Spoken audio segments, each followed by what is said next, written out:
Hello everyone. Today we are going to discuss scalar and vectors. First of all, we have to know about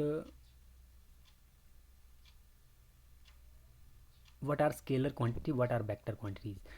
The physical quantity that has magnitude only without direction is called scalar.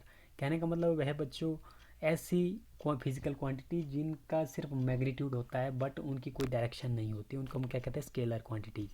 जैसे मास, length, time, ठीक है, volume, work, energy etcetera. तो इनका कोई भी direction नहीं होती है. नेक्स्ट है the physical quantity that possesses magnitude and direction and obeys laws of addition of vectors. ऐसी फिजिकल क्वांटिटी बच्चों जो दोनों मैग्नीट्यूड भी बताएगी और डायरेक्शन के बारे में भी बताएगी, तो उसे हम क्या कहते हैं, उसे हम कहते हैं बच्चों वेक्टर क्वांटिटीज़. ठीक है ना, उनको हम या तो वेक्टर्स कहते हैं या वेक्टर क्वांटिटीज़ कहते हैं. फॉर एग्जांपल जैसे डिस्प्लेसमेंट है, वेलोसिटी है, फोर्स है, intensity of electric field etcetera. इस तरह से आप इनको ले सकते हैं. देखिए बच्चों, एक चीज़ आपने याद रखना है, जो भी वेक्टर क्वांटिटी, जैसे आप डिस्प्लेसमेंट को आप एस से डिनोट करते हैं तो एस के ऊपर वेक्टर क्वांटिटीज़ के ऊपर ऐसे वेक्टर लगा होगा, इसको हम वेक्टर कहते हैं, एस वेक्टर. जैसे मास होता है, मास के ऊपर कभी भी आप ये वेक्टर नहीं लगेगा, ठीक है, क्योंकि मास क्या है, स्केलर क्वांटिटी. ठीक है, इस तरह से आपने याद रखना. नेक्स्ट है ज्योमेट्रिकल रिप्रेजेंटेशन ऑफ वेक्टर्स, कि ज्योमेट्रिकली आप वेक्टर को कैसे रिप्रेजेंट कर सकते हैं बच्चों. Look at this diagram. यहाँ पर बच्चों देखो, any vector A vector can be represented as shown in figure. Geometrically हमने इसको शो किया है फिगर में. Here the length of the arrow is drawn proportional to the magnitude of vector. कहने का मतलब है बच्चों, ये जो हमने एरो, ये जो वेक्टर हमने ऐसे डिनोट किया है, ये इतनी लेंथ है, ये क्या बता रही है, इसके मैग्नीट्यूड को. मैग्नीट्यूड का मतलब होता है बच्चों, किसी की कोई लेंथ होगी, किसी का कोई वेट होगा, किसी कोई ब्रेड्थ होगी, ठीक है ना, वो मैग्नीट्यूड होता है. आई बात समझ में. जैसे कि ये वेक्टर कितना लंबा है, तो ये लंबाई इसकी क्या बता रही है, इसके मैग्नीट्यूड को. ठीक है. And the direction of a vector is specified by the sense of the arrow and the angle theta that it makes with the reference line. कहने का मतलब है बच्चों, इसमें जो एरो, यहाँ पे जो एरो आपने दर्शाया है, कि ये एरो क्या बता रहा है, ये डायरेक्शन को बता रहा है कि किस वेक्टर की क्या डायरेक्शन है. ये बता रहा है कौन वेक्टर किस साइड को है, उसकी डायरेक्शन किस साइड को है, ठीक है ना, ये उसकी डायरेक्शन को बता रहा है. और ये थीटा, ये एंगल बता रहा है कि ये जो वेक्टर है ये रेफरेंस लाइन के साथ कितना एंगल बना रहा है, ठीक है ना, ये थीटा वो शो कर रहा है. ठीक है, क्लियर है. नेक्स्ट है बच्चों टाइप्स ऑफ वेक्टर. देखिए बच्चों, वेक्टर के बहुत सारे टाइप्स है. यहाँ पे आप बहुत सारे वेक्टर्स को पढ़ेंगे, जैसे इक्वल वेक्टर पढ़ेंगे, नेगेटिव वेक्टर पढ़ेंगे आप. इक्वल वेक्टर होंगे, नेगेटिव वेक्टर होंगे, को इनिशियल वेक्टर होंगे, यूनिट वेक्टर होंगे, ठीक है, को प्लेनर वेक्टर होंगे, आपके कोलिनियर वेक्टर होंगे, ठीक है. इस तरह के बहुत सारे वेक्टर पढ़ेंगे. फर्स्ट ऑफ ऑल बच्चों, इक्वल वेक्टर. देखिए बच्चों, इक्वल वेक्टर का मतलब नाम से लग रहा है कि इक्वल वेक्टर क्या है, दोनों वेक्टर इक्वल होंगे. तो इक्वल किन टर्म्स में वो इक्वल होंगे. देखिए बच्चों, सिंपली आपने याद रखना, दो वेक्टर इक्वल तब होंगे जब उनका जो मैग्नीट्यूड भी सेम हो और डायरेक्शन भी सेम हो. यानी कि वो एक ही साइड को मूव कर रहे हो और उनका मैग्नीट्यूड भी बराबर हो. कहने का मतलब, मान लो दो वेक्टर है, उनकी लेंथ है मान लो 2 मीटर, तो दोनों की 2 मीटर लेंथ होनी चाहिए और उनका जो एरो है वो एक ही साइड को होना चाहिए, यानी कि उसी एक ही साइड को उनकी डायरेक्शन होनी चाहिए. ठीक है. तो 2 और more vectors representing same physical quantity, मान लो वो सेम फिजिकल क्वांटिटी को रिप्रेजेंट कर रहे हो. जैसे वेलोसिटी है तो वेलोसिटी को ही रिप्रेजेंट करो. ऐसा नहीं कि आपने एक वेलोसिटी का वेक्टर लिया और एक आपने डिस्प्लेसमेंट का लिया, तो उनको हम इक्वल वेक्टर नहीं कहेंगे. 2 और more vectors representing same physical quantity are called equal vector if and only if their magnitude and direction are same. वो वेक्टर तभी इक्वल होंगे जब उनका मैग्नीट्यूड भी सेम होगा और डायरेक्शन भी सेम होगी. ठीक है. देखिए बच्चों, ये डायग्राम बताया है, V1 vector and V2 vector लिया है, तो ये डायग्राम क्या बता रही है, इक्वल वेक्टर को बता रहा है, क्योंकि दोनों वेक्टर का मैग्नीट्यूड भी सेम और डायरेक्शन भी क्या है, सेम है. अब देखो बच्चों, अगर हम इसके अपोजिटली जाएं, जैसे मान लो लाइक वेक्टर की जो हम बात करें बच्चों, फर्स्ट ऑफ ऑल देख लेते हैं लाइक वेक्टर की डेफिनेशन क्या है.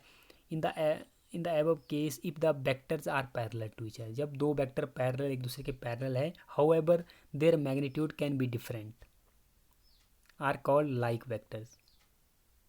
Are called like vector. देखिए बच्चों, लाइक वेक्टर क्या होंगे? लाइक वेक्टर वो वेक्टर होंगे वो एक दूसरे के पैरेलल होंगे, ठीक है ना, एक दूसरे के पैरेलल हो सकते हैं लेकिन उनका मैग्नीट्यूड डिफरेंट हो सकता है। जैसे बच्चों, जैसे मान लो ये दोनों वेक्टर है, ये जैसे एक वेक्टर ये है तो पैरेलल एक दूसरे के, ठीक है ना, ये दोनों क्या है? पैरेलल। पैरेलल का मतलब समांतर, समानांतर, ठीक है ना, आपने छोटी क्लास में पढ़ा होगा समांतर भुजाएं, ठीक है ना, पैरेलल, अब इंग्लिश में उसको बोलते हैं पैरेलल। एक दूसरे को तो पैरेलल लग रहे हैं, देखो इनका मैग्नीट्यूड सेम नहीं है, देखो ये लंबा है और ये छोटा है, यानी कि इनकी लेंथ में अनइक्वालिटी है, यानी कि बराबर नहीं है, ठीक है। तो हम ऐसे वेक्टर को क्या कहेंगे? लाइक वेक्टर्स, ठीक है। नेक्स्ट है the vector are in opposite direction however their magnitude can be different, they are unlike vector. देखिए बच्चों, ऐसे वेक्टर जिनकी जो डायरेक्शन अपोजिट है और उनका जो मैग्नीट्यूड है वो भी डिफरेंट है। कहने का मतलब है, जैसे मान लो बच्चों दो वेक्टर है, जैसे मान लो एक वेक्टर ये है, ठीक है, और एक वेक्टर ये है, एक तो इनकी डायरेक्शन अपोजिट है, दूसरा क्या है, इनके जो मैग्नीट्यूड है वो भी डिफरेंट है, तो हम इनको अनलाइक वेक्टर कहेंगे। क्या कहेंगे? अनलाइक वेक्टर्स, ठीक है, they are unlike vectors.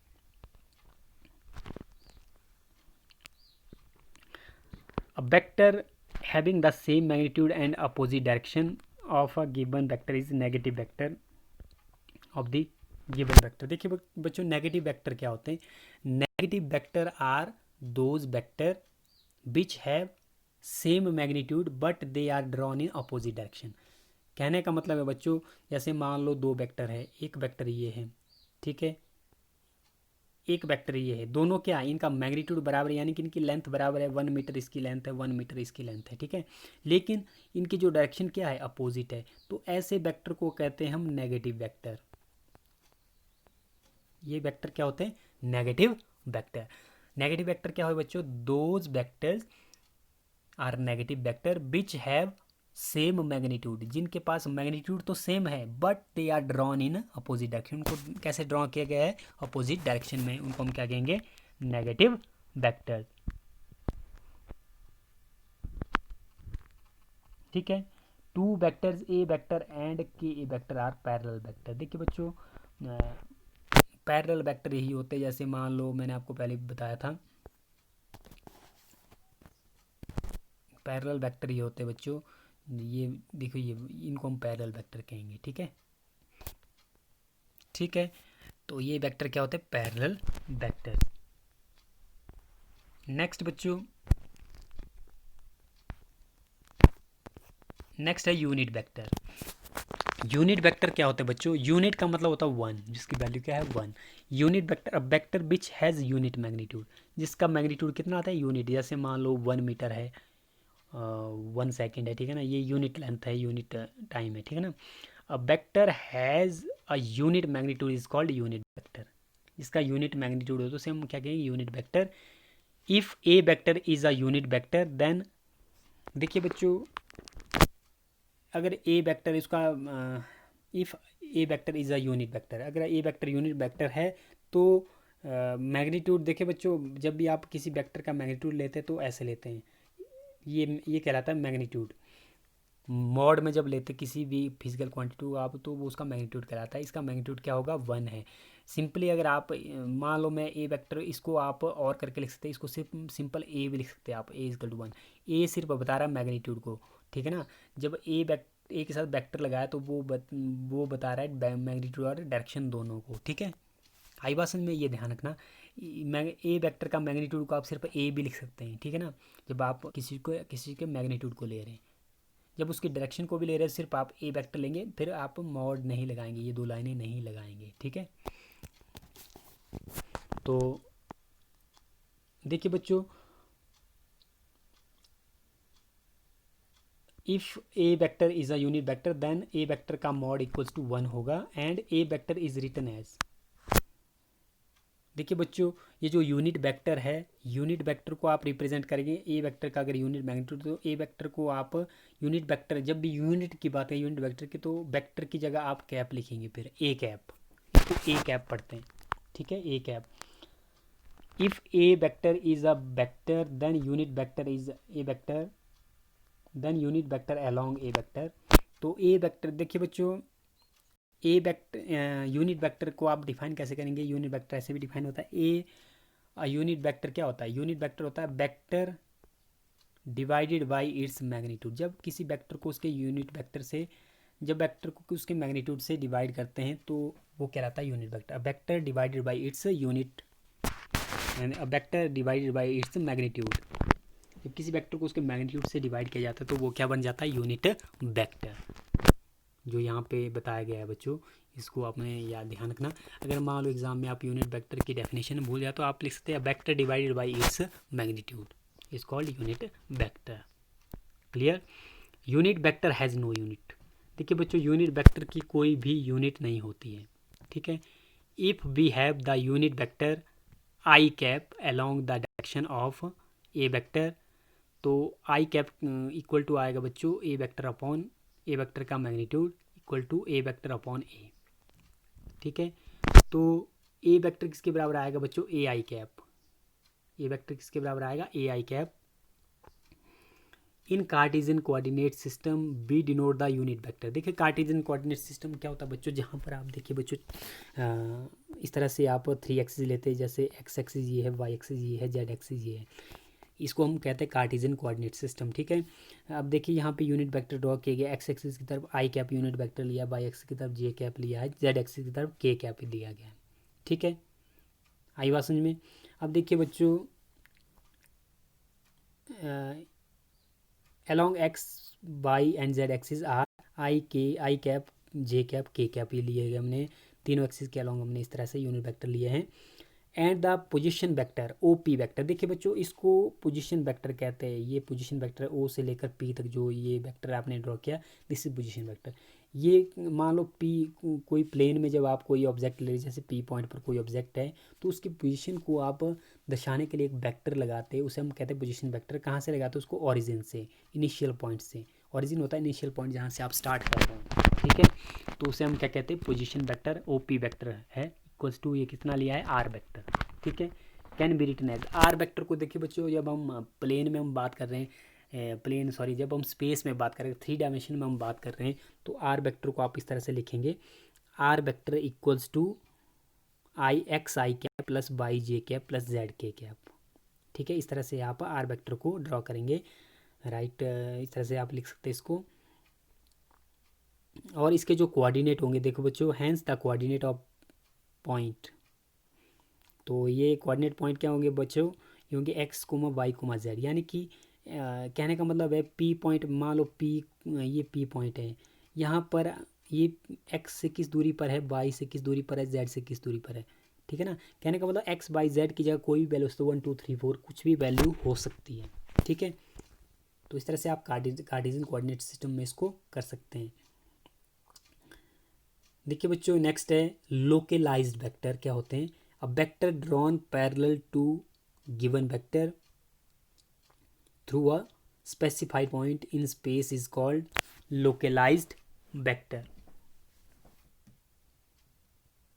It's effect changes with the change in its position, ठीक है बच्चों। इसका जो इफेक्ट है वो, इसके अगर इसकी पोजीशन को चेंज करें तो इसका इफेक्ट भी चेंज हो जाता है। लोकलाइज्ड वेक्टर क्या होते बच्चों? लोकलाइज्ड वेक्टर होते ऐसे वेक्टर जिनको आप पैरेलली ड्रॉ करते हैं किसी वेक्टर के साथ through a specified point in space, space में जब आप उसको स्पेसिफाई करते हैं, ठीक है ना। नेक्स्ट है in the origin of vector is not specified, if the origin of vector is not specified then the vector is called free vector. देखिए बच्चों फ्री वेक्टर क्या होता है? एक ऐसा वेक्टर जिसका ओरिजिन आपको स्पेसिफाई नहीं किया हो, नहीं बताया गया हो। कहने का मतलब है बच्चों, जैसे मान लो आपको पता है जैसे ये वेक्टर यहाँ से स्टार्ट हो रहा है, ठीक है, आपको पता है स्टार्टिंग पॉइंट ये, इसका ओरिजिन पॉइंट ये है, ठीक है ना। फ्री वेक्टर में क्या होगा? फ्री वेक्टर में उसका ओरिजिन का पता ही नहीं होगा कि कहाँ से वेक्टर स्टार्ट हुआ है, ठीक है। तो उसको हम क्या कहते हैं? Free vector. The effect of such vector remains unaffected if the change of position occurs. यानी कि इस वेक्टर पर कोई इफेक्ट नहीं पड़ेगा अगर आप वेक्टर की पोजीशन को चेंज कर दें। जैसे मान लो ये वेक्टर है, इसको थोड़ा सा आपने आगे खिसका दिया तो इस पर कोई फ़र्क नहीं पड़ेगा, ठीक है। नेक्स्ट है coplanar vector. Coplanar vector, coplanar vector क्या होते हैं बच्चों? Two vector are set are always coplanar.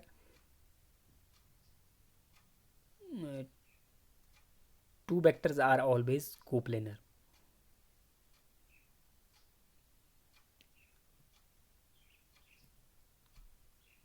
Three और more vectors are parallel to the same plane lie in the same plane are called coplanar.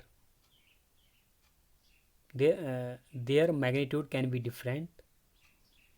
अगर आप diagram को देखिए बच्चों कोप्लेनर वेक्टर जो होते हैं, कोप्लेनर का नाम से पता लग रहा है बच्चों, कोप्लेनर का मतलब जिनका प्लेन क्या हो, सेम हो, एक ही प्लेन में जो हो, ठीक है ना। ये देखिए if you see this diagram, इसमें देखो एक ही प्लेन है। ये जो प्लेन का मतलब होता है जैसे बच्चों टू डायमेंशन, जब कोई एक ही प्लेन में एक ही डायमेंशन में बच्चों जो वेक्टर्स है ड्रॉ किए गए हैं वो क्या होंगे, कोप्लेनर, ठीक है। वो वेक्टर्स क्या होंगे बच्चों, कोप्लेनर वेक्टर्स, ठीक है। यानी कि जिन वेक्टर की जो प्लेन है वो सेम होती है, एक ही प्लेन में जो वेक्टर होंगे उनको हम क्या कहेंगे, कोप्लेनर वेक्टर्स। जैसे इसमें जैसे ए बी सी डी जो वेक्टर दर्शाया गया है वो क्या है, कोप्लेनर वेक्टर्स। नेक्स्ट है को इनिशियल वेक्टर। नाम से पता लग रहा है बच्चों को इनिशियल, ऐसे वेक्टर जिनका इनिशियल पॉइंट क्या है, सेम है। The vector having same initial point are called coinitial vector. जैसे बच्चों जैसे मान लो ये, जैसे मान लो यहाँ से वेक्टर बहुत सारे निकल रहे हैं, ठीक है, इस पॉइंट से बहुत सारे वेक्टर निकल रहे हैं, ठीक है। तो ऐसे वेक्टर्स को हम क्या कहेंगे, ये वेक्टर क्या है, ये क्या है, को इनिशियल वेक्टर्स, को इनिशियल वेक्टर। नेक्स्ट है बच्चों ज़ीरो वेक्टर या नल वेक्टर भी इसको कहते हैं। अब वेक्टर विद ज़ीरो मैग्नीट्यूड, ऐसा वेक्टर जिसका मैग्नीट्यूड क्या है, ज़ीरो है, उसे हम क्या कहते हैं, नल वेक्टर और zero vector. For example if a b are two equal vectors then a vector minus b vector is a null vector। A vector minus B vector क्या आएगा, नल वेक्टर। यानी कि ऐसे वेक्टर जिनका जो magnitude है zero हो उसे हम नल वेक्टर कहते हैं या जीरो वेक्टर कहते हैं, ठीक है बच्चों। तो ये था कुछ बच्चों कुछ टर्म्स वेक्टर के रिगार्डिंग, कुछ आप कहते हैं कुछ फंडामेंटल डेफिनेशंस थी ये वेक्टर के रिगार्डिंग कि इक्वल वेक्टर क्या होते हैं, नेगेटिव वेक्टर क्या होते हैं, पॉजिटिव वेक्टर क्या होंगे, को इनिशियल वेक्टर क्या होंगे, को प्लेनर वेक्टर क्या होंगे, यूनिट वेक्टर क्या होंगे, नल वेक्टर क्या होंगे, ठीक है बच्चों। आई होप कि आपको वेक्टर के बारे में समझ में आ गया होगा। तो मिलते बच्चों नेक्स्ट वीडियो में। So thanks for watching.